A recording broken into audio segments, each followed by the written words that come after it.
예, 지금 로마서 이제 12장을 나갈 차례인데요. 저희가 이제 두 번에 걸쳐서 12장을 나가려고 합니다. 앞으로 이제 지금 12, 13, 14, 15, 16, 5장이 남았죠. 그리고 저희가 앞으로 남은 이 로마서 이제 성경 공부도 한 6, 7번 정도가 남았습니다. 그래서 거의 한 장당 한 번의 공부로 이렇게 진도를 나간다고 보시면 되는데, 이제 경우에 따라서는 이렇게 두 번에 걸쳐서 나가는 경우가 있어요. 근데 왜 그러냐면, 이제 로마서 12장도 이제 그런 경우에 해당되는데, 다음 시간에는 아마 수요 기도회 땐 다음 시간엔 로마서 12장을 전체를 다 나갈 겁니다. 근데 오늘은 12장 1절, 2절 이 두 절만 살펴보려고 합니다.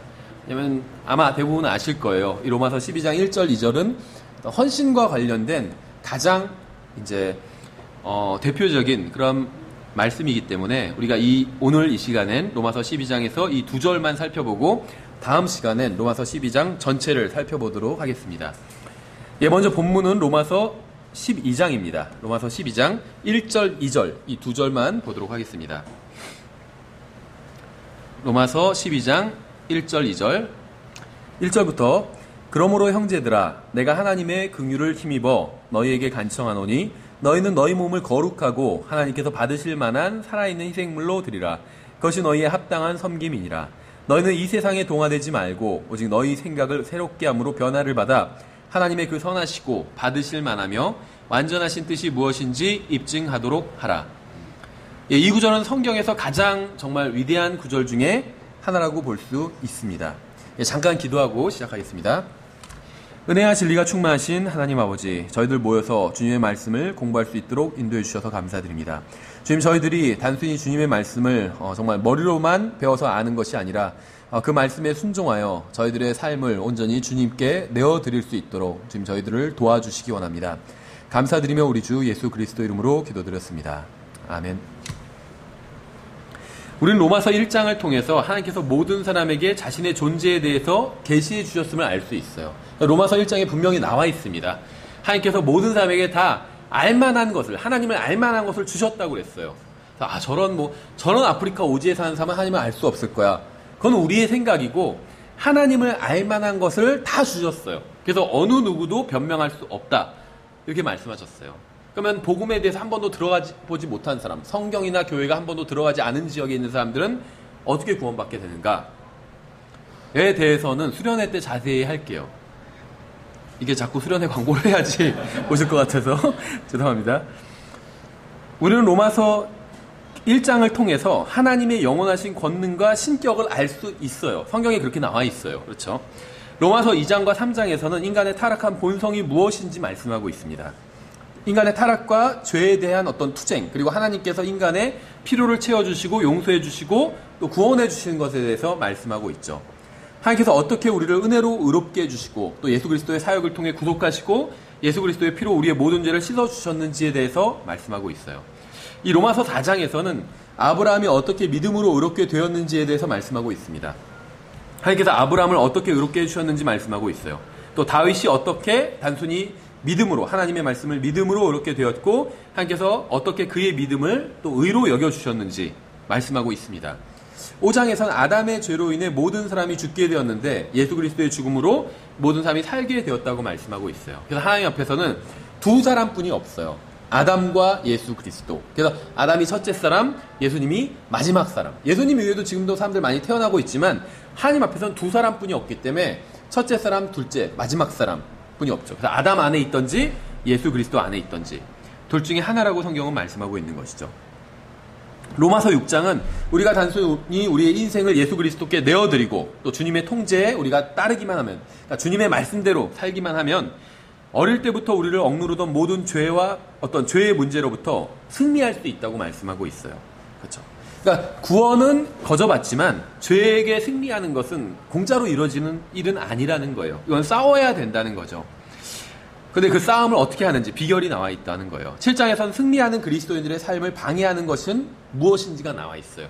네, 그러니까 우리가 그리스도인으로서 정말 그리스도인답게 사는 것, 정말 하나님 앞에서 정말 주님을 기쁘시게 해드리는 그런 삶을 살 수 있는 것을 방해하는 게 무엇인지 7장에 나와 있다는 거예요. 7장의 답은 바로 자기 자신이라고 말하고 있죠. 내가 신앙생활을 제대로 못하게 막는 것은 어떤 옆에 있는 다른 형제나 자매나 목사님이나 집사님이나 다른 사람들이 아니라 자기 자신이라는 거예요. 그렇죠. 그래서 승리의 비결은 그리스도께서 내 마음의 왕자에 앉아서 통치하시는 것이고, 그러기 위해서는 우리 자신이 왕자에서 내려와야 하는 것이라고 말씀하고 있습니다. 칼빈주의자들은 뭐 강제로 하나님께서 막 잡아 이끄신다, 뭐 그런 얘기 있어요. 그래서 저도 사실은 그 킹잼 성경을 알기 전에는 칼빈주의자였습니다. 나이는 어렸지만. 그래서 왠지 칼빈주의에 그냥 하는 얘기들이 뭐 성경에 근거는 없지만 은혜롭다고 생각을 했어요. 그래서 정말 하나님께서는 너를 선택하셨다면 뭐 너를 끌고 가신다. 네가 말을 안 들으면 뭐 다리를 잘라서라도, 팔을 잘라서라도, 그냥 머리를 질질 잡고 끌고 가신다. 그 정도로 너를 이렇게 뭐 주관하신다. 막 이런 그런 예화들도 있고 이야기들이 있어요. 근데 성경에 보면 예수님께서 뭐 강제로 끌고 가시기는커녕 문을 두드리고 계세요. 문 앞에서. 그렇죠. 강제로 열고 들어가지도 않으신다는 거예요. 심지어 예수님은 계시록 지금 3장에 나온 그 장면에서 예수님이 이미 부활하신 상태죠. 그래서 교회들 사이를 걷고 계신 정말 전지전능한 하나님으로 통치하고 계시는 거예요. 그렇죠. 일종의. 그런데 그러니까 예수님은 부활하시고 나서 문들을 통과해서도 들어오셨어요. 두드리실 필요가 없다는 거예요. 열어주지 않으면 그냥 부수고 들어가는 것도 아니고 문을 통과해서 들어갈 수도 있다는 거예요. 그렇게 하지 않으셨죠. 얼마나 신사적이에요. 노크를 하는. 그렇죠. 노크하지 않아서 욕 먹어보신 적 있으시죠? 자녀들도 막 좀 크면 그냥 문 벌컥벌컥 열고 들어오면 막 나중에는 화내잖아요. 그렇죠. 노크 좀 하라고. 마찬가지예요. 예수님 정말 신사적인 분이라서 노크를 하고 계시는 분이죠. 강제로 우리가 하기 싫은데 억지로 막 하게 하지는 않으신다는 거예요. 그래서 예수님께서는 우리가 자원하는 마음으로 내 자신의 왕자를 주님께 내어드리기를 원하신다는 겁니다. 성경은 주님께서 통치하시면 더욱 풍성한 생명을 누릴 수 있다고 약속하고 있어요. 우리는 영원한 생명을 받았어요, 이미.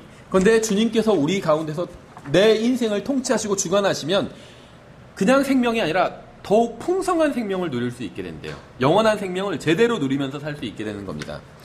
로마서 8장에서는 하나님을 사랑하는 자들, 곧 그분의 목적에 따라 부르심을 받은 자들에게는 모든 것이 합력하여 선을 이룬다고 말씀하고 있어요. 그리고 그 무엇도 우리를 하나님의 사랑에서 떼어놓을 수 없다고 말씀하고 있습니다. 성경은 하나님께서 이러한 것들을 우리를 위해 값없이 주셨다고 말씀하고 있어요. 그리고 나서 이제 이 9장, 10장, 11장은 이제 이스라엘에 대한 어떤 질문에 답을 해주고 있죠. 그리고 이제 12장에 와서 다시 이제 주제로 돌아왔어요. 9장, 10장, 11장에선 이스라엘에 대한 이야기를 잠깐 새나가서 하고 있었던 거예요. 근데 왜 이스라엘에 대한 이야기를 할 수밖에 없었냐면 복음에 대해서 이렇게 설명을 하다 보니까 이스라엘은 복음을 거절했잖아요. 그렇죠. 그러니까는 그럼 이스라엘은 어떻게 되는 거냐? 하나님께서 이스라엘에게 약속하셨다는 것들이 아브라함의 언약이 다 무효로 되는 거냐? 이제 이런 의문이 떠오를 수밖에 없어요. 그래서 잠깐 이제 내용을 중단하고 이스라엘에 대한 설명을 이제 3장에 걸쳐서 해주고 있는 겁니다. 이제 이스라엘에 대한 설명을 충분히 하고 나서 다시 이제 주제로 돌아왔다고 보시면 됩니다. 그래서 이제 성경은 로마서 12장에 이르러서 그러므로 형제들아 내가 하나님의 긍휼을 힘입어 너에게 간청하노니 라고 말씀하고 있어요. 하나님께서 우리에게 무엇인가를 간청하시는 거예요. 이게 놀랍지 않아요? 명령하시는 게 아니라, 그렇죠. 이거 지금 사도 바울이 기록했지만 하나님의 말씀이잖아요. 그렇죠. 명령하고 있는 게 아니에요. 간청하고 있는 거예요. 얼마나 신사적이에요. 그렇죠. 하나님께서 우리에게 명령하실 수도 있지만 그렇지 않으신 겁니다. 주님께서 우리를 위해 행하시고 주신 것을 기초로 해서 우리에게 간청하고 있는 거예요. 하나님께서 이런 은혜를 다 베풀어 주지 않았냐. 구원해주고 정말 하나님과 교제를 나눌 수 있도록 해주고 또 정말 예수 그리스도처럼 변화되게 해준다. 이게 로마서 8장 28절에 있던 거죠. 모든 것이 합력하여 선을 이룬다. 저희가 이번 공부에서는 이 구절만 따로 한번 보는 시간을 뺐는데 기회를 봐서 한번 넣도록 하겠습니다. 모든 것이 합력하여 선을 이룬대요. 그건 간단히 말하면 이 세상에서 우리가 하는 일이 다 잘 된다는 얘기가 아니라 예수 그리스도처럼 될 거라는 거예요. 우리가 이 세상에서 무슨 일을 당한다 할지라도. 그렇죠. 그러니까 사람들이 생각하는 것과 그 구절의 의미가 사실은 정반대예요. 사람들은 로마서 8장 28절을 가지고 일이 안 되는 것 같아도 그래도 예수님을 믿는 사람들은 그냥 다 잘 될 거야 결국엔. 이렇게 생각하는데 그 잘 될 거야가 어떤 물질적으로 잘 되고 이런 걸 생각한다는 거죠. 근데 그 로마서 8장 28절은 사실 정반대의 말씀이에요. 물질적으로 잘 안 될 수도 있다 이 세상에선. 하지만 하나님이 우리를 향해서 가지고 계신 목적, 단순히 구원하는 게 아니라 예수 그리스도처럼 그렇게 만드시는 것. 그것은 반드시 이루어질 것이다. 그래서 그 말씀으로 인해서 평안을 얻으라는 거예요. 위로를 받고. 생각해 보세요. 여러분이 이 세상에서 성공할 수도 있고 성공하지 못할 수도 있어요. 실패할 수도 있어요. 저주나 악담을 퍼붓는 게 아니라 잘 안 될 수도 있어요. 그렇죠? 이 세상에 있는 모든 사람들이 다 잘 되는 거 아니고, 아까 우리가 오전 성경 설교 시간에 본 것처럼 하나님을 잘 믿었던 사람, 사도 바울도 이 세상에선 잘 되지도 않았어요.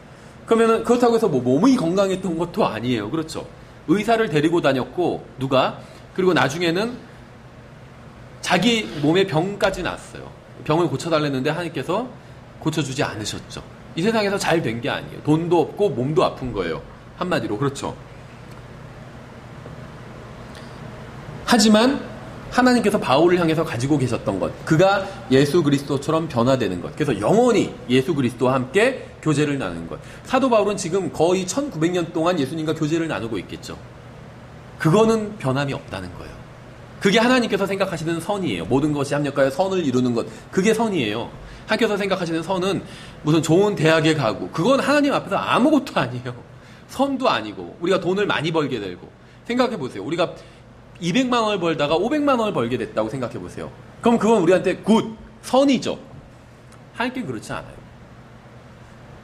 아니, 하나님께도 선일 텐데, 내가 200만 원 벌 땐 11조 20만 원 하다가 500만 원 벌면 50만 원 하는데, 전혀 선이 아니에요. 하나님은 그런 건 별로 큰 관심이 없어요.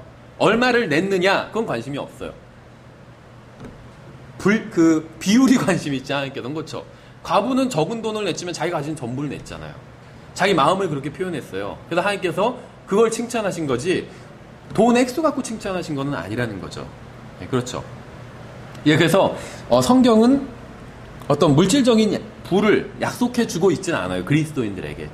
왜냐하면 그것은 궁극적으로 그렇게 중요하지는 않은 거예요. 영원히 우리가 그 상태로 있게 될 것이 아니기 때문에, 우리가 영혼을 보내게 될 상태는 예수 그리스도와 같은 상태로 영혼을 보내게 될 겁니다. 그렇죠.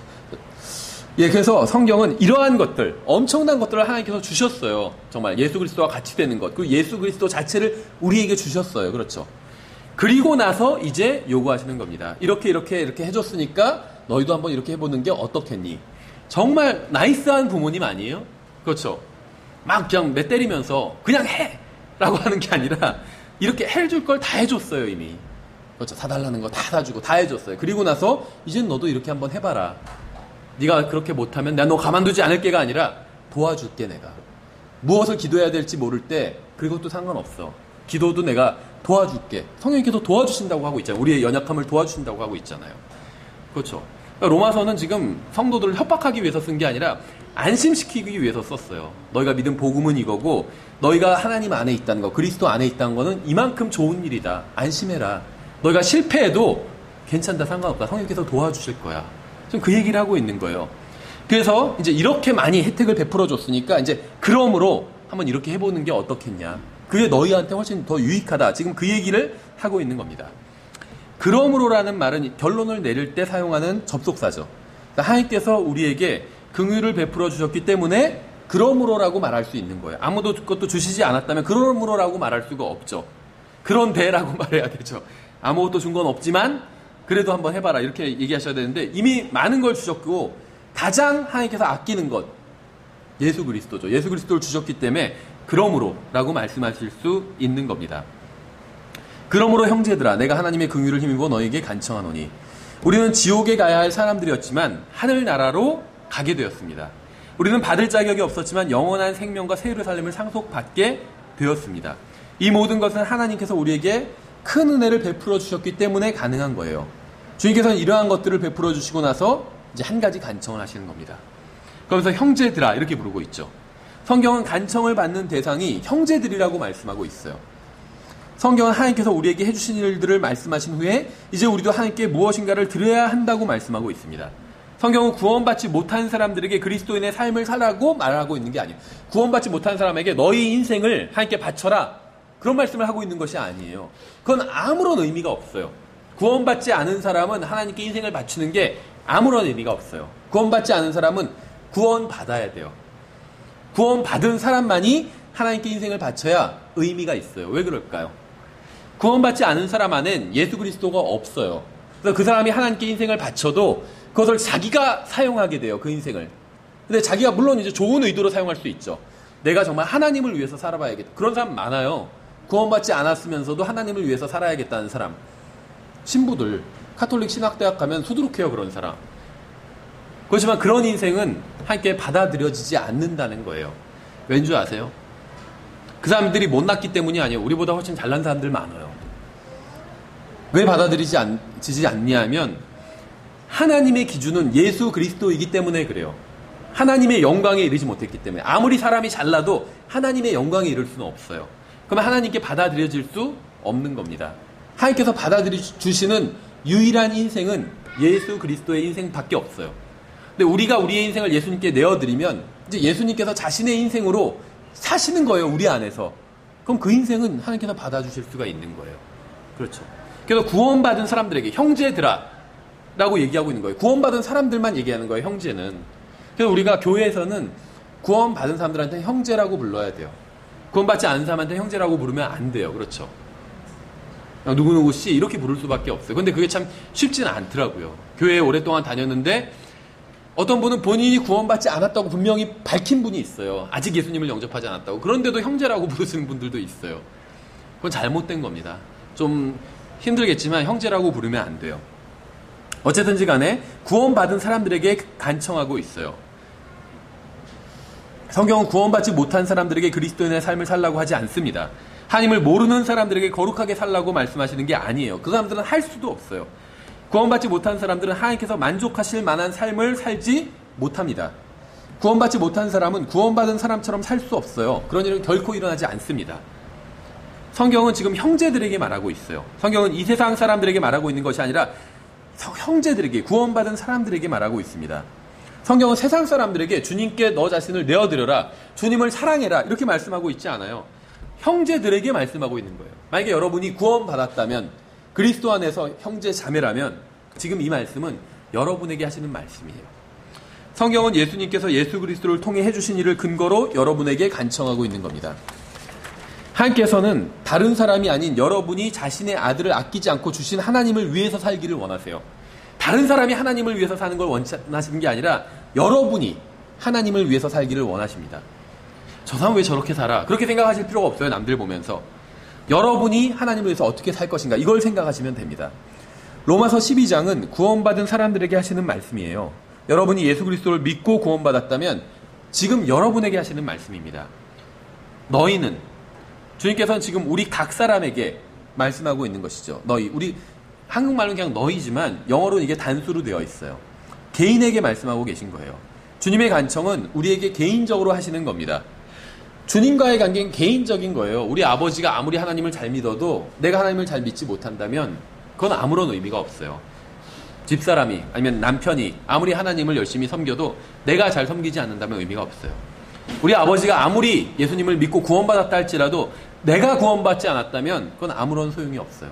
구원은 개인적인 겁니다. 개인적인 거예요. 실제 그런 분 만난 적이 있어요. 예전에 신학원이었나? 저희 신학원은 아니고 예전에 다른 신학원에서 가르친 적이 있었는데 배우시는 분 중에 한 분이 질문을 하시더라고요. 부부는 한 몸이기 때문에 남편이 잘하면 아내도 같이 상을 받는 게 아니냐 이렇게. 근데 그건 아니에요. 각 사람이 자기가 한 대로 상급을 받는다고 말씀하고 있어요. 그렇죠? 그래서 각 사람이 하나님과 개인적인 관계를 맺는 게 중요합니다. 하나님께서는 여러분이 강제로 주님을 섬기기를 원하지 않으십니다. 하나님께서는 우리가 마음에서부터 우러나오는 진심으로, 자발적으로, 자원하는 마음으로 주님을 섬기기를 원하세요. 우리가 스스로 원해서 하나님께 드리기를 원하시는 거예요. 아마 전에 교회도 있었고 지금 저희 교회도 있을 거예요. 아까 방문해 주신 분들도 그럴지도 몰라요. 중고등학생, 초등학생. 근데 초등학생보다는 중고등학생이 이제 더 자기 의견이 강하잖아요. 중고등학생 중에는 부모님 때문에 강제적으로 교회에 온 친구들도 있을 겁니다. 그런데 그래서 너무 싫다. 왜 자꾸 우리 부모님 나를 강제로 교회로 끌고 오냐. 근데 조금만 있으면 언젠간 아무도 여러분을 교회로 강제로 끌고 오지 못할 날이 오게 됩니다. 하기 싫은 것도 부모님 때문에 억지로 하는 학생들이 있을 거예요. 근데 언젠가는 아무도 무엇인가를 억지로 시키지 않는 날이 올 겁니다. 지금 부모님 때문에 강제로 교회에 나오는 학생들도 언젠가 기쁜 마음으로 자발적으로 교회에 와서 하나님께 경배를 드리고 주님과 교제를 나누는 것을 즐기게 되기를 바랍니다. 하나님께서는 우리가 자발적으로 주님 앞에 나아오고 주님을 섬기기를 원하십니다. 어느 누가 원하지 않아도, 어느 누가 명령하지 않아도 다른 사람에게 잘 보이려고 하는 게 아니라 하나님을 기쁘게 해드리기 위해서 자발적으로 주님을 섬기기 원하시는 거예요. 하나님께서는 지금 여러분에게 자발적으로 섬기기를 간청하고 계신 겁니다. 그래서 이렇게 말씀하고 있어요. 너희는 너희 몸을 거룩하고 하나님께서 받으실 만한 살아있는 희생물로 드리라. 이렇게 말씀하고 있죠. 사람들은 생일이나 아니면 뭐 크리스마스에 선물을 주고받습니다. 그렇죠. 근데 여기서 드리라는 말이 영어로 뭔지 아세요? 드리라, 뭐 기부 이런 게 아니에요. 프레전이에요. 프레전트. 이 프레전트는 동사로는 주다라는 뜻이 있어요. 근데 명사로는 선물이에요. 스펠링 같아요. 동사로는 주다고 명사로는 선물입니다. 기프트. 선물이란 한 사람이 다른 사람에게 값없이 주는 게 선물이에요. 그렇죠. 값없이 주지만 수수료는 네가 내. 이거는 선물이 아니에요. 그런 문자 오더라고요. 계속. 공짜모에 당첨되셨습니다. 경품에. 근데 수수료를 내셔야 합니다. 근데 수수료가 되게 비싸요. 그게 경품 값이더라고요. 그게. 그런 건 선물이 아니에요. 그렇죠. 값없이 주는 것. 이게 선물입니다. 선물은 감사하는 마음을 전하기 위해서 주는 것이기도 하고 또 사랑을 전하기 위해서 주는 것이기도 합니다. 그렇죠. 내가 어떤 사람이 나한테 너무 잘해줬어요. 그럼 선물을 줄 수밖에 없어요. 감사하니까 내 마음을 표현하고 싶어서. 아니면 내가 누군가를 너무 사랑해요. 그 사람한테 나한테 아무것도 준 게 없어도 내가 그 사람을 사랑한다는 그 마음을 보여주기 위해서 또 선물을 줍니다. 그렇죠. 또 내가 상대방을 정말 생각한다는 걸 그 사람에게 알려주기 위해서 선물을 주는 경우가 있어요. 그렇죠. 하나님께서 우리에게 간청하시는 것도 바로 이러한 선물입니다. 하나님께서는 여러분이 하나님께 선물을 드리기를 원하시는 거예요. 선물을. 여러분 하나님께 선물을 받으셨죠? 하나만 받은 게 아니라 수없이 많이 받았어요. 그래서 하나님께서도 여러분이 선물 하나를 하나님께 드리기를 원하시는 거예요. 그렇지 않겠어요? 여러분도 사랑하는 사람한테 사랑하기 때문에 내가 선물을 줘요. 아깝지 않아요. 근데 여러분이 10개, 100개, 1000개를 줬어요. 그럼 이런 마음이 들겠죠. 아, 나도 저 사람도 나에게 선물을 하나만 줘도 좋겠다. 싸구려도 상관없어요. 비싸지 않은 거라 할지라도. 그렇죠. 마찬가지예요. 여러분이 좋아하는 사람이 있는데 선물을 준다고 생각해 보세요. 사람들은 주님의 생일을 기념한다고 하면서도 아무도 주님께 제대로 된 선물을 드리지 않아요. 참 이상한 일이에요. 크리스마스 때 주님의 생일이라고 막 자기들이 먹고 마시고 막 즐거워하는데 생일의 주인공한테는 아무도 선물을 안 줘요. 그렇죠. 자기들끼리만 주고받지. 생각해보세요. 우리가 생일 때 초대받았는데 초대받은 사람끼리 서로 선물을 주고받는데 초대한 사람한테는 생일을 맞은 사람한테 선물을 안 줘요. 그럼 얼마나 그게 민망한 일이겠어요. 이 세상 사람들이 그런 짓을 하고 있다는 거예요. 민망한 일을. 하나님께서는 우리에게 선물을 기대하고 계신 거예요. 저는 지금 교회에 돈을 바쳐라 이런 얘기를 하는 게 아닙니다. 제가 얘기하고 있는 것은 여러분이 소유한 모든 돈보다 비교할 수 없을 정도로 훨씬 더 가치 있는 것에 대한 이야기를 하고 있는 거예요. 주님께서는 드리라라고 말씀하셨어요. 성경은 드리라라고 하고 있어요. 로마서 12장에서. 주님께서는 나에게 내가 필요로 하는 모든 것을 주셨습니다. 나는 주님께 무엇을 드렸는지 한번 생각해 보세요. 주님께서는 나에게 무엇을 원하실까요? 생각해 보세요. 하나님께서 여러분들에게 많은 것을 주셨죠. 여러분이 구원받았다면 다 이 말에 동의할 겁니다. 그런데 여러분은 무엇을 드리셨나요? 여러분이 한번 드린 거를 한번 생각해 보세요. 무엇을 드렸나?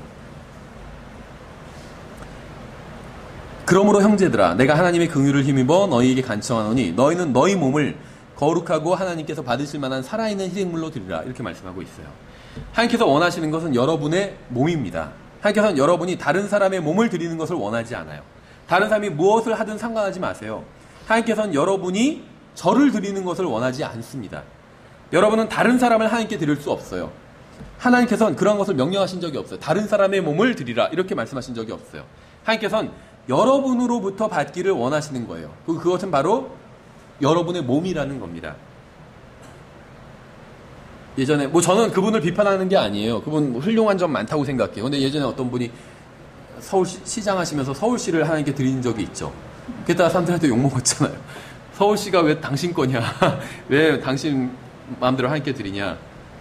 그분을 저는 비판하고자 하는 마음은 없지만 그분이 왜 그렇게 했는지도 이해는 가요. 충분히 그 마음은. 하지만 잘못된 건 잘못된 거예요. 자기 걸 드려야지 왜 남의 걸 드려요? 그렇죠. 제가 생각해 보세요. 제가 어떤 자매님, 어떤 형제님을 기도로 하나님께 기도하면서 제가 그 사람을 하나님께 드리겠습니다. 이러면 그게 무슨 의미가 있겠어요? 제 걸 드려야지. 그렇죠. 성경은 너희 몸을, 각자 자신의 몸을 주님께 드리라고 말씀하고 있습니다. 다른 사람의 몸이 아니라. 그렇죠. 저는 이게 굉장히 그 성경이 정말 인간의 마음을 너무나도 잘 안다고 생각해요.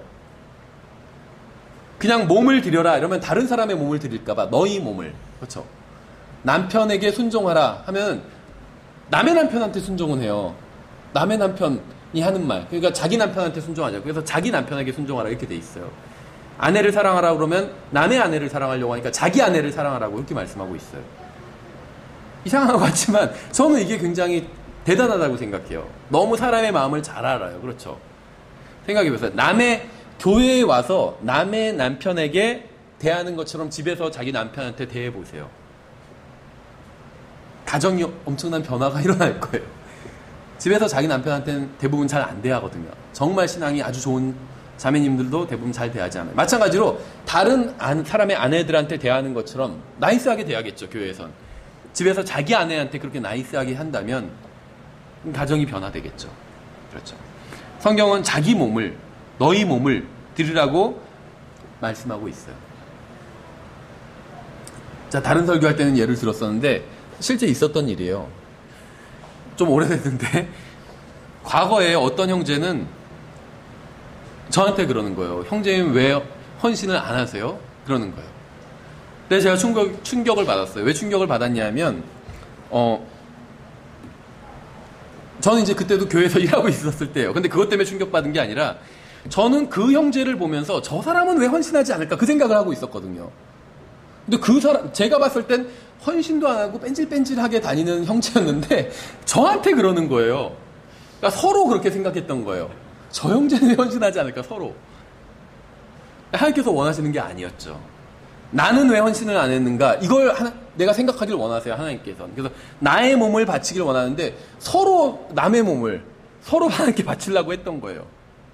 이게 제대로 바쳐질 수가 없는 거겠죠. 여러분은 국가를 하나님께 바칠 수도 없습니다. 우리나라의 교회를 주님께 바칠 수도 없어요. 다른 사람을 주님께 바칠 수 없습니다. 여러분이 바칠 수 있는 것은 다른 사람이 아닌 여러분의 몸입니다. 하나님께서는 여러분이 드릴 수 있는 것을 여러분이 자발적으로 주님께 드리기를 원하시는 거예요. 다른 걸 달라고 하셨다면 여러분이 제가 그거는 드릴 수가 없는데요. 왜냐면 없으니까 이렇게 얘기할 수가 있겠죠. 근데 하나님께서는 다른 것, 구할 수 없기 어려운 것 이런 걸 요구하시는 게 아니라 여러분이 가지고 있는 것, 여러분의 몸, 여러분 자신을 달라고 말씀하신 거예요. 그렇죠? 이건 핑계 댈 수가 없어요. 드리기 싫은데요? 이렇게 할 수는 있어도 드릴 수 없는데요? 이렇게는 못 한다는 거예요. 내 거니까 내 마음대로 하잖아요. 그러니까 드릴 수 있어요. 그렇죠? 여러분은 다른 사람의 인생을 드릴 수 없습니다. 여러분은 그 누구의 힘도 주님께 드릴 수 없어요. 여러분은 그 누구의 은사도 주님께 드릴 수 없습니다. 여러분은 다른 사람의 시간도 주님께 드릴 수 없어요. 다른 사람이 하는 일이나 다른 사람이 할 수 있는 일이나 해야 하는 일은 여러분과 전혀 상관이 없어요. 저 사람은 왜 하나님을 섬기지 않을까? 이런 생각 하실 필요가 없다는 거예요. 여러분은 여러분의 몸을 주님께 드려야 됩니다. 제가 한 가지 간단한 질문을 드릴게요. 여러분을 만드신 분이 누구죠? 하나님이에요. 그렇죠. 성형외과 의사가 아니라 하나님입니다. 여러분에게 지능을 주신 분이 누구죠? 하나님이에요. 여러분이 가지고 있는 능력을 주신 분이 누구죠? 하나님입니다. 여러분이 가진 삶의 모든 기회와 시간을 주신 분이 누구죠? 하나님입니다. 하나님께서는 여러분을 만드신 분이기 때문에 여러분이 어떤 사람인지 정확히 알고 계세요. 여러분이 무엇을 할 수 있는지, 어떻게 할 수 있는지도 다 알고 계십니다. 우리는 무엇을 할 수 있게 되면 하나님을 섬기겠다고, 자신이 무엇이 되면 하나님을 섬기겠다고, 돈을 많이 벌면 그때 하나님을 섬기겠다, 성공을 하면 하나님을 섬기겠다고, 다른 사람만큼 할 수 있으면 하나님을 섬기겠다고 합니다. 그렇죠. 시험에만 붙으면 그때부터 하나님을 섬기겠다 이렇게 얘기하는 사람들도 있어요. 하나님께서 여러분 한 사람 한 사람을 만드셨습니다. 그래서 하나님께서는 여러분이 할 수 있는 것은 무엇이고 할 수 없는 것은 무엇인지 누구보다 가장 잘 알고 계십니다. 그러나 하나님께서 여러분이 자신의 몸을 주님께 드리기를 원하시는 거예요. 여러분이 여러분을 드리기를 원하시는 겁니다. 우리 주위에는 어떤 사역자가 부족하다고 합니다. 그래서 우리는 누군가가 사역자가 되었으면 좋겠다고 그래요. 그렇죠. 그러나 하나님께서는 여러분을 원하세요. 우리는 누군가가 선교사로 나갔으면 좋겠다고 합니다. 근데 하나님께서는 여러분을 원하세요. 누군가가 복음을 전했으면 좋겠다고 합니다. 근데 하나님께서는 여러분을 원하십니다. 누군가가 기도해 주었으면 좋겠다고 합니다. 그런데 하나님께서는 여러분을 원하세요. 하나님께서는 여러분을 아십니다. 여러분 중에는 부끄러움이 많은 분도 있을 거예요. 부끄러움을 많이 타는 분들도. 하나님께서는 그것도 다 아세요. 내성적인 성격까지 다 아세요. 상처를 잘 받는 분도 있을 거예요. 주님께서는 그것도 아십니다. 낙담을 잘하는 사람도 있을 거예요. 주님께서는 그것도 아십니다. 똑똑하지 않은 사람도 있을 거예요. 주님께서는 그것도 아세요. 주님께서 그렇게 만드셨기 때문에. 주님께서는 여러분을 아십니다. 다른 사람이 주님을 섬기면 좋겠다고 생각하는 것은, 그런 생각은 그만두세요. 주님께서는 여러분을 원하세요. 자신은 쓸모없는 사람이라고 생각하는 것을 그만두십시오. 주님께서는 여러분을 원하시는 겁니다. 주님께서는 쓸모없는 사람을 만드신 게 아니에요. 그렇다고 뭐 맞는 키를 만드신 건 아니지만 어느 정도 어떤 일을 할 수 있는 사람들을 만드신 거예요. 주님께서는 부족한 그 자체로 충분하다고 말씀하시는 거예요. 좀 더 젊었더라면 이라고 말하지 마세요. 주님께서는 지금 그대로의 모습으로 원하시는 겁니다. 여러분이 어떻게 생겼건, 얼마를 가졌건, 얼마나 배웠건 상관없어요. 하나님께서는 여러분을 원하시는 거예요. 하나님께서는 여러분이 자신을 주님께 드리기를 원하십니다. 하나님께서는 여러분이 자발적으로 주님께 자신을 내어드리기를 원하시는 거예요. 주님께서는 살아있는 희생물을 요구하셨습니다. 구약성경을 보면 어떤 이교도들의 종교가 나오죠. 아기들을 불 속에 던지게 한 몰렉을 섬기는 사람들도 나와요. 또 고대 남미나 어떤 북미나 세계 곳곳에서는 젊은 처녀를 제물로 바치게 하는 풍습도 있어요. 그렇죠. 이러한 제물들은 제사가 끝나면 죽게 됩니다. 감사하게도 우리 주님께서는 살아있는 희생물을 요구하시는 거예요. 신을 섬기기 위해서 자해를 해야만 하는 종교도 있어요. 그렇죠. 근데 우리 주님께서는 사람들이 자해하거나 자기 자식을 제물로 드리기 위해서 죽이는 것을 요구하지 않으십니다. 오히려 이 세상 종교와 반대로 우리 주님께서는 자신의 목숨을 우리를 위해서 내어주셨어요. 그래서 우리를 위해 자신의 목숨을 내어주신 하나님께서 우리에게 무엇인가를 간청하고 계신 거예요. 살아있는 희생물로 드리라고 말씀하고 있어요. 저는 이 구절에서 이 부분을 가장 좋아합니다. 많은 사람들은 착각 속에 살아가요. 심지어 구원받은 사람들도 그렇습니다. 구원받지 않은 사람들은 예수님을 믿고 주님을 섬기면 인생을 낭비하는 것이라고 생각을 합니다. 그렇죠? 왜 교회 가서 시간을 낭비하나? 그 시간에 일을 하든지 잠을 자든지 공부를 하든지 돈을 벌든지 하면 훨씬 더 효과적일 텐데 왜 교회에 가서 그 시간을 낭비하고 있나? 재미없는 설교 들으면서 이렇게. 그렇죠? 그렇게 생각하는 사람들이 많아요. 그들은 그리스도인들이 인생을 제대로 즐길 줄 모른다고 생각을 합니다. 하나님을 믿으면 인생을 포기해야 하는 줄 알아요. 그러나 하나님께서 보시는 것처럼 인생이 무엇인지 정확히 보게 된다면 구원받지 않은 사람들의 인생은 살아있는 인생이 아니라는 것을 알게 됩니다. 구원받지 않은 사람은 살아있는 인생이 아니라 죽음을 향해 나아가는, 죽어가는 인생이에요. 구원받은 사람의 인생만이 더욱 풍성한 삶을 향해서 나아가는 인생이고 구원받지 않은 사람들의 인생은 죽음을 향해서 나아가는 인생들입니다. 예수님께 나오기 전에는 살아있는 인생이 아니에요. 예수님께 내어드리기 전에는 살아있는 인생이 아닙니다. 예수님께서는 생명을 창조하신 분이에요.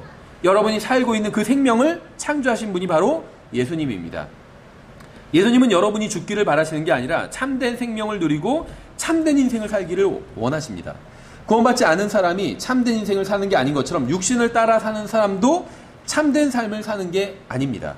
구원받지 않은 사람은 죽음을 향해 나아가는 것처럼 육신을 따라 사는 사람도 죽음을 향해 나아가고 죽어가는 사람처럼 사는 거예요. 하나님께서는 여러분이 참된 삶을 살기를 원하십니다. 여러분이 자신을 하나님께 드리면 그때서야 비로소 참된 삶이 시작되는 거예요. 여러분이 주님께 자신의 생명을 내어드리면 더욱 풍성한 생명을 누리게 될 겁니다. 주님께서는 여러분이 살기를 원하세요. 주님을 위해서 살기를 원하십니다. 그래야지 인생을 가장 가치 있게 쓸 수 있으니까 100년, 200년, 1000년이 지나도 후회하지 않을 인생을 살 수 있기 때문에 그래야만. 왜 구원받았으면서도 교회에 나오지 않는지 아세요? 교회에 나오는 게 시간 낭비고 자신의 인생을 낭비하는 거라고 생각하기 때문입니다. 왜 구원받았으면서도 성경을 읽지 않는지 아세요?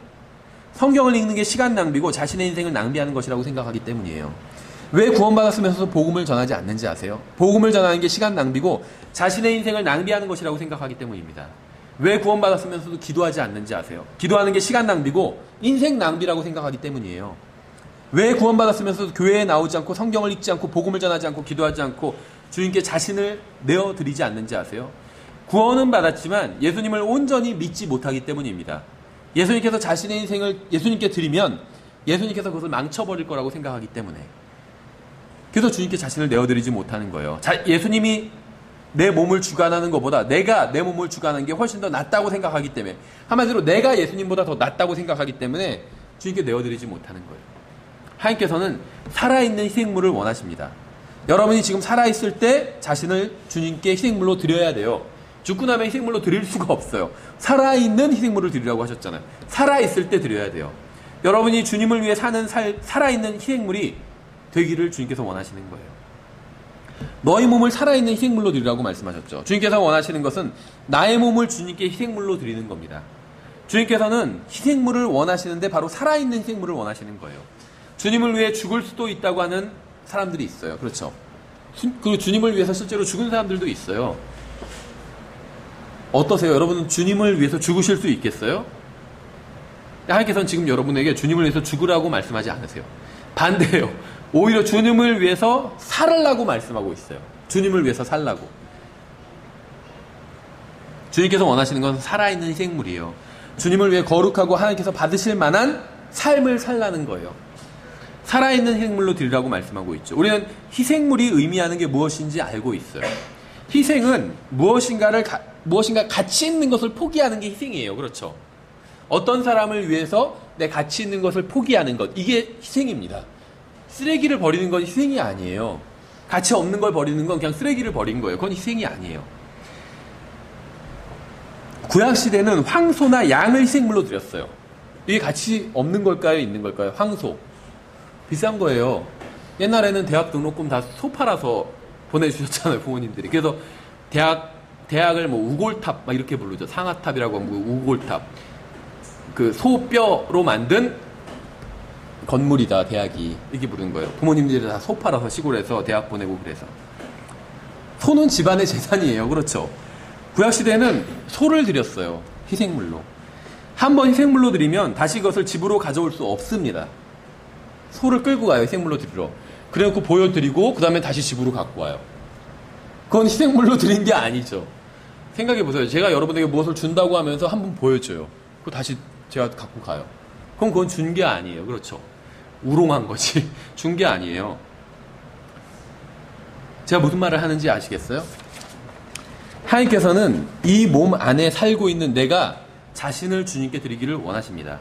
단지 1시간이나 하루만, 일주일에 주일만 드리는 게 아니라, 시간이 남을 때만 잠깐 빌려드리는 게 아니라 주님께 드리기를 원하시는 거예요. 빌려드리는 게 아니라. 물론 이제 성경에선 빌려드린다는 표현도 나와요. 그 사무엘을 낳았을 때 그 어머니가 주님께 빌려드리겠다고 했어요, 사무엘을. 근데 대여 기간이 언제인지 아시죠? 사무엘이 죽을 때까지예요. 평생을 빌려드렸어요. 그렇죠? 빌려드리려면 그렇게 빌려드려야 돼요, 주님께. 어쨌든지 간에 성경은 드리라고 말씀하고 있어요. 드리라고. 그렇죠. 내가 제어하던 이 황소를 끌고 갈 때 제어하던 이 고삐를 주님의 손에 넘겨주라는 거예요. 희생은 포기하는 겁니다. 포기. 내 자신을 위해서. 내 자신을 위해서 사는 것을 포기하는 거예요. 내 야망을 위해서 사는 것을 포기하는 거예요. 그게 희생이에요. 그렇죠. 어머니들이 대부분 자식을 위해서 희생하는 게 많잖아요. 포기하는 거예요.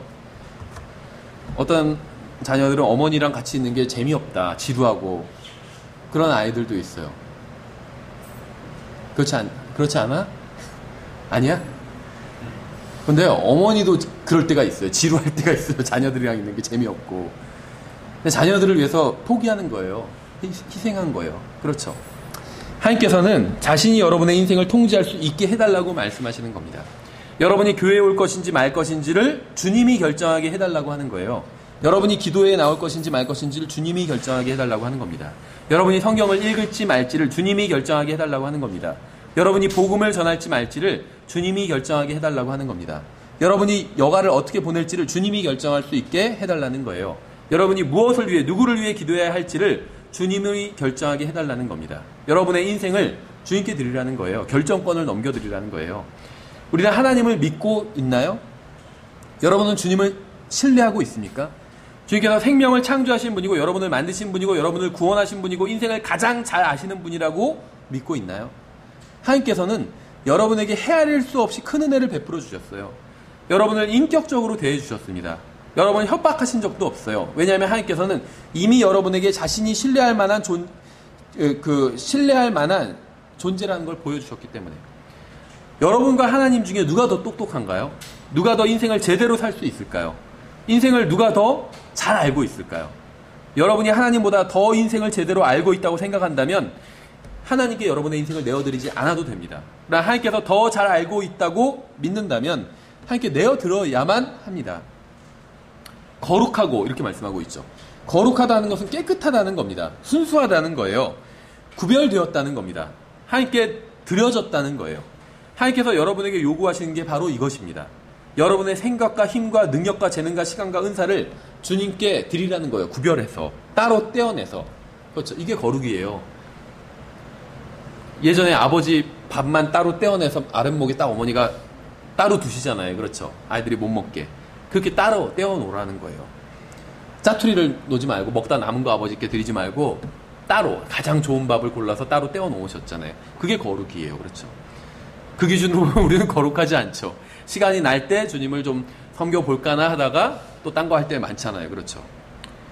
거룩하고 내 몸을 거룩한 상태로 주님께 드리라고 하고 있어요. 다른 형제의 몸은 거룩하지 않을 수도 있어요. 다른 자매의 몸은 거룩하지 않을 수도 있습니다. 우리 주위에는 거룩하지 않은 삶을 사는 그리스도인들이 많이 있어요. 그런데 그것이 무슨 상관이에요? 하나님께서 원하시는 것은 나의 몸을 거룩한 상태로 주님께 내어드리는 겁니다. 주위에 있는 사람이 모두 방탕하고 타락한 삶을 살아도 나는 주님 앞에서 거룩한 삶을 살 수 있어요. 성경은 그렇게 할 수 있다고 말씀하고 있고 그렇게 하라고 말씀하고 있습니다. 하나님께서 받으실 만한이라고 말씀하고 있죠. 우리가 다니는 교회에 맞는이 아니에요. 분당 침례교회에 알맞는 사람이 되어야 되는 게 아니에요. 하나님께서 받으실 만한 사람이 되어야 합니다. 우리가 속한 국가에 맞는 사람이 아니라 하나님께서 받으실 만한, 이 세상의 기준에 맞는 사람이 아니라 하나님의 기준에 맞는 사람이어야 해요. 이 세상의 기준에 여러분의 거룩을 맞추지 말고 하나님의 기준에 맞춰야 돼요. 하나님께서 받으실 만한, 이건 굉장히 중요한 말씀이에요. 다른 사람들과 비교하는 건 의미가 없습니다. 우리는 하나님을 섬기는데 각자 기준을 가지고 있어요. 우리는 우리가 믿는 대로 믿는 사람과 함께 하고 싶어 합니다. 그렇죠. 우리는 누구와 함께 할 것인지 우리의 기준으로 선택합니다. 우리는 우리만의 기준을 버려야 돼요. 우리가 보기에 좋은 대로 주님을 섬기는 게 아니라 하나님께서 받으실 만하게 섬겨야 합니다. 우리가 생각하는 거룩함이 아니라 하나님께서 생각하시는 거룩함이 기준이 되어야 합니다. 이만하면 됐다고 우리가 만족할 수 있는 희생이 아니라 하나님께서 만족하실 수 있는 희생이 기준이 되어야 돼요. 주님께 이 정도 내어드렸으면 되었다고 생각하고 만족할 게 아니라 하나님께서 받으실 만큼 내어드리는 게 기준이 되어야 합니다. TV의 어떤 거룩함의 기준이 있고 자유주의자들의 거룩함의 기준이 있고 근본주의자들의 거룩함의 기준이 있고 우리의 거룩함의 기준이 있습니다. 그런데 하나님의 거룩함의 기준도 있어요. 사람들이 생각하는 기준은 다 다릅니다. 구원받기 위해서는 예수님만 믿어야 하지만 자신의 인생의 중요한 문제를 결정하는 데 있어서는 예수님만을 믿을 수 없는 노릇이라고 생각하는 사람들이 많이 있어요. 구원받은 사람들 중에. 우리는 다른 사람의 칭찬을 즐깁니다. 다른 사람이 저에게 형제님 정말 훌륭한 그리스도인이라고 하면 기분이 좋아요. 그렇죠? 겉으로는 아예 아니에요 해도 속으로는 굉장히 기분이 좋죠. 그런데 그러한 것은 사람의 기준일 뿐이에요. 저의 섬김이 다른 사람의 기준이 아닌 하나님의 기준에 맞는가가 중요합니다. 술을 몇 잔까지 마시는 것을 하나님께서 받아주실까요? 얼마나 기도해야 하나님께서 받아주실까요? 욕은 몇 번까지 하는 것을 하나님께서 허락하실까요? 얼마나 복음을 전해야 하나님께서 받아주실까요? 그렇죠. 성경은 하루에 몇 장을 읽어야 하나님께서 받아주실까요? 세상 음악을 듣는 것은 몇 분까지 들어야 하나님께서 받아주실까요? 여러분 지금 제가 무슨 말을 하는지 아시겠어요? 수입의 10%를 드리는 것은 어떻게 보면 쉬운 일이에요. 교회에 와서 예배를 드리는 것은 쉬운 일입니다. 사람들은 예배를 서비스라고 불러요. 그렇죠. 서비스.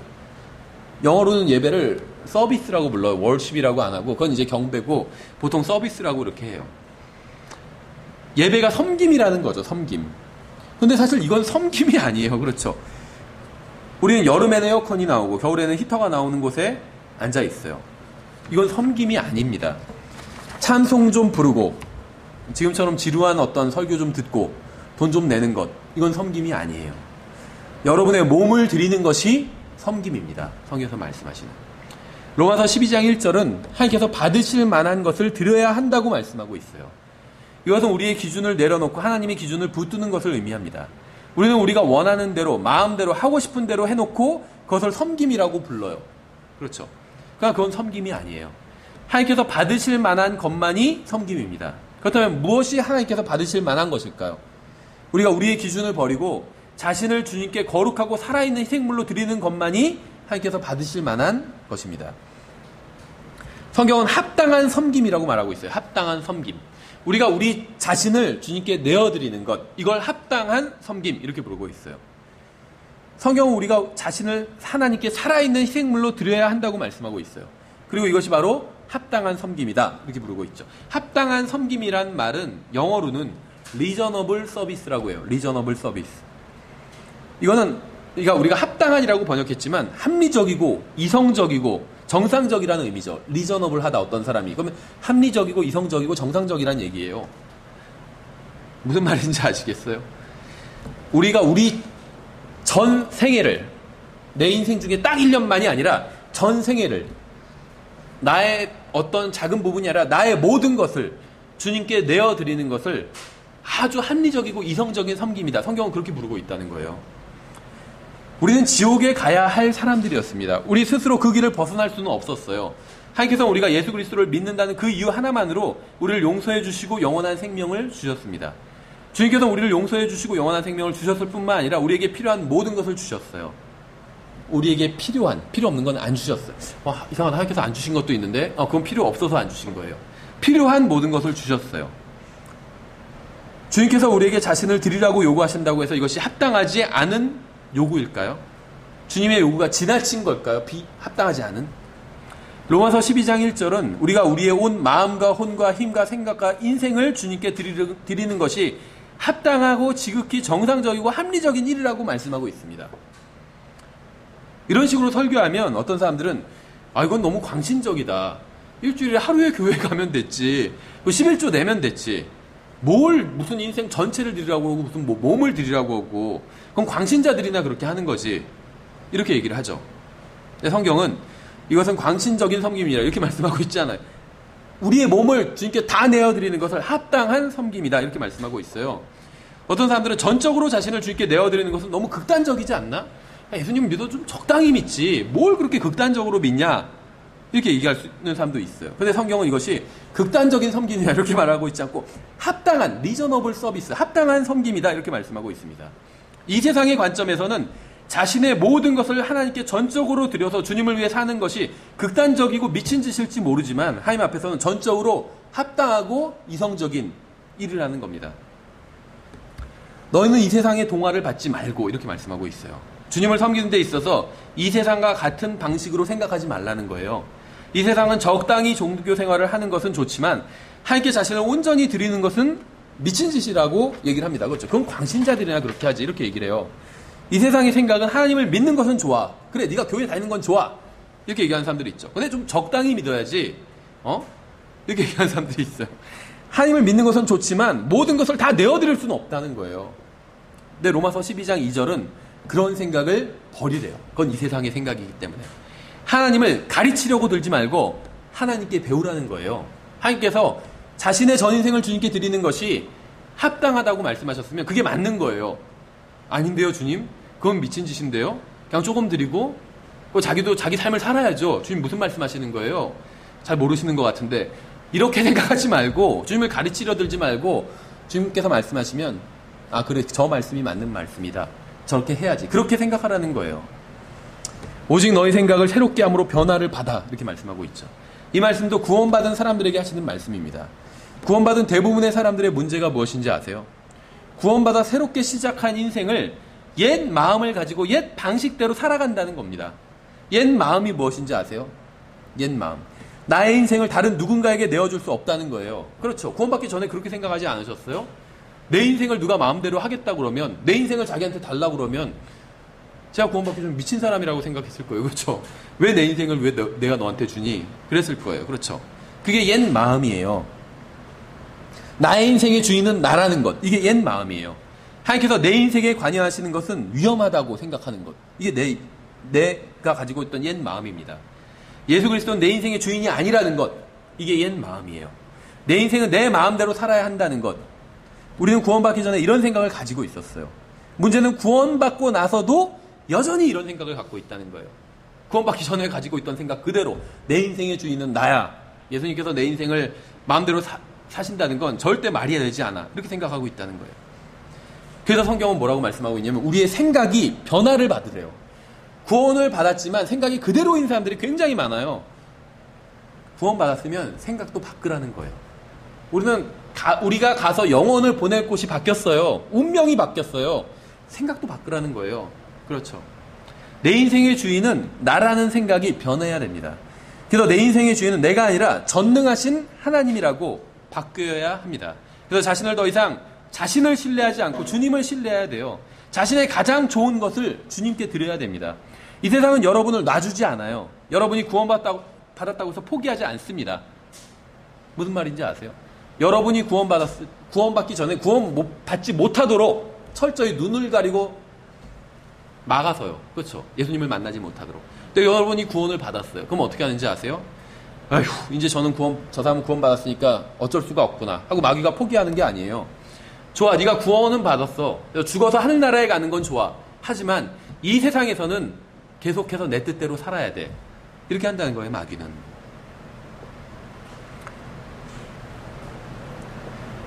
성경을 읽는 것은 좋은데 생각을 바꾸진 말라 그래요. 교회 다니는 것은 좋은데 생각을 바꾸지는 말라 그래요. 정교회 가겠으면 그냥 몸뚱아리 그래 하루 갔다 와. 그건 허락해 줄게. 근데 생각을 바꾸면 안 돼. 그런 거예요, 이 세상은. 마귀는 여러분에게. 신앙을 갖는 것은 좋은데 성경을 그대로 믿고 자신을 하나님께 전부 드리는 것은 광신자들이나 하는 거니까 그렇게는 하지 말라고 합니다.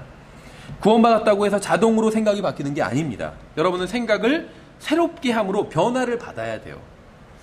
하나님의 그 선하시고 받으실 만하며 완전하신 뜻이 무엇인지 입증하도록 하라. 이렇게 말씀하고 있죠. 구원받기 전까지는 구원받는다는 게 무엇인지 알지 못합니다. 여러분은 제 설교를 듣는다 해도 하나님께 자신을 내어드린다는 게 무엇인지 알지 못할 수도 있어요. 로마서 12장 1절을 아무리 연구해도 알 수 없는 경우들이 있습니다. 다른 사람의 간증을 아무리 들어도 알 수 없을 때가 있어요. 하나님의 선하시고 받으실 만하며 완전하신 뜻이 무엇인지 입증하기 위해서는 여러분 자신을 살아있는 희생물로 드려야 비로소 그것이 무엇인지 알 수 있게 됩니다. 아무리 설교를 읽고 성경 공부를 하고 간증을 들어도 내가 실제로 내 인생을 주님께 내어드리지 않으면 선하시고 받으실 만한 뜻이 무엇인지 내가 체험적으로 알 수 없다는 거예요. 그렇죠. 아무리 사과 맛이 어떻다는 걸 막 글로 읽고 사과를 아주 잘 먹는 사람한테 얘기도 들어보고 무슨 막 시큼하면서 달콤한 맛이 나고 이런 얘기 아무리 들어봐야 알 수 없어요. 먹어보기 전에는. 그렇죠. 주님께 여러분을 드려야 하나님께 자신을 내어드린다는 게 무엇인지 알 수 있습니다. 여러분이 하나님의 선하시고 받으실 만하면 완전하신 뜻을 입증하는 방법은 여러분 자신을 살아있는 희생물로 주님께 드리는 길 외에는 없다는 거예요. 성경적 기독교에는 체험이 있어요. 체험. 킹제임스 성경 진영에서 어떤 분들은 이제 체험을 중요하지 않게 여기는 분들이 있어요. 근데 먼저 팩트, 사실이 중요하죠. 그 사실을 믿는 믿음이 있어야 돼요. 그리고 체험도 있어야 돼요. 체험이 기준이 될 수는 없어요. 기준은 하나님의 말씀이 되어야 됩니다. 근데 체험이 그 말씀을 따라가는 것이라면 그 체험은 소중한 체험이 된다는 겁니다. 단순히 머리로만 아는 지식으로는 기독교가 무엇인지 알 수 없어요. 성경적 기독교를 알기 위해서는 하나님의 말씀대로 살아야 돼요. 저는 지금 구원 얘기를 하는 게 아니에요. 성경적 기독교가 무엇인지 알기 위해서는 하나님의 말씀대로 살아보면 알게 된다는 거예요. 여러분이 하나님의 말씀대로 살면 성경이 사실이고 기독교가 진리라는 것을 알게 될 겁니다. 왜 하나님께서 그렇게 말씀하셨는지 온전히 이해하게 될 거예요. 왜 하나님께서 자신을 다 내어드리라고 하셨는지 하나님의 말씀대로 자신을 내어드려 보면 알 수 있게 된다는 거예요. 하나님의 말씀대로 살지 않으면 아무리 신학박사 학위를 취득한다 해도 성경적 기독교가 무엇인지 전혀 알 수 없습니다.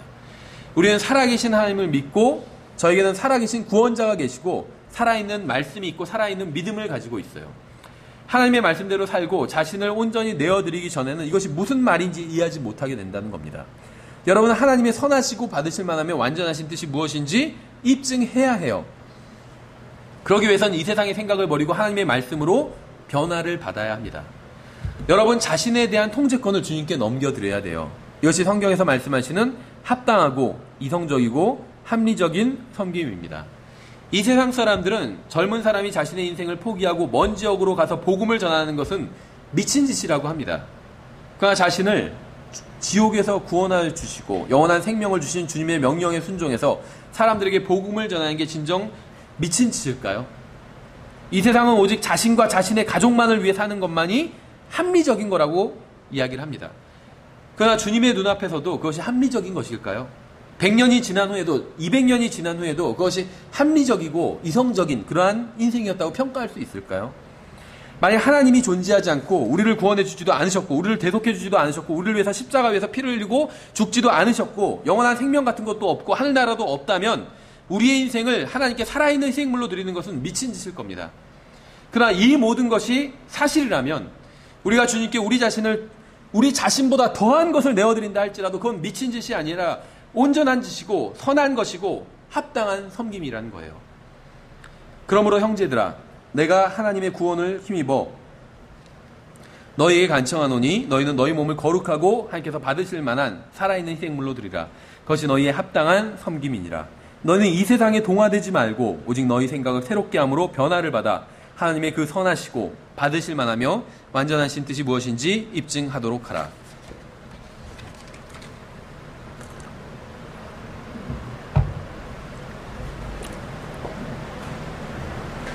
예수 그리스도께 자신을 내어드리는 것은 정말 가치 있는 일입니다. 여러분이 자신을 주님께 내어드리기 전에는 그것이 얼마나 가치 있는 일인지 결코 알지 못할 겁니다. 여러분의 모든 것을 예수님께 내어드리는 것은 미친 짓이 아니에요. 하나님께서 여러분에게 해주신 일을 진지하게 한번 생각해 보세요. 하나님께서 여러분에게 하시고 있는 일을 진지하게 한번 생각해 보세요. 내 안에서 하나님께서 무슨 일을 하시려고 하시는지 한번 진지하게 생각해 보세요. 하나님께서 여러분에게 앞으로 주실 것을 한번 진지하게 생각해 보세요. 여러분에게 주신 것, 여러분에게 지금 주고 계신 것, 여러분 가운데서 행하시고 계신 것, 그 앞으로 여러분에게 주실 것들, 이러한 것들을 한번 진지하게 생각해 보시라는 겁니다. 주님께서 우리에게 그 무엇을 요구한다 할지라도 지나친 것이 아니라는 결론을 그러면 내리게 될 겁니다. 그렇죠? 기도하겠습니다. 하나님 아버지, 저희들에게 주님의 말씀을 주셔서 감사드립니다. 또 저희들이 어떻게 살아야 되는지 알려주셔서 감사드립니다. 그러나 주님, 저희들이 너무나도 믿음 없고 연약해서 주님의 말씀대로 살지 못할 때가 많이 있습니다. 지금 저희들을 불쌍히 여겨주시고 저희들을 도와주시기 원합니다. 저희들이 주님의 말씀대로 살 수 있도록 도와주시기 원합니다. 무엇이 진정 가치 있는 일인지 저희들의 눈을 열어주셔서 저희들이 볼 수 있도록 주님 도와주시기 원합니다. 무엇이 영원히 가치 있는 일이고 의미 있는 일인지 저희들이 알 수 있도록 주님 저희들이 깨달을 수 있도록 도와주시기 원합니다. 감사드리며 우리 주 예수 그리스도 이름으로 기도드렸습니다. 아멘. 예. 찬양 487장 찬양 드리시고 오후 예배를 마치도록 하겠습니다. 487장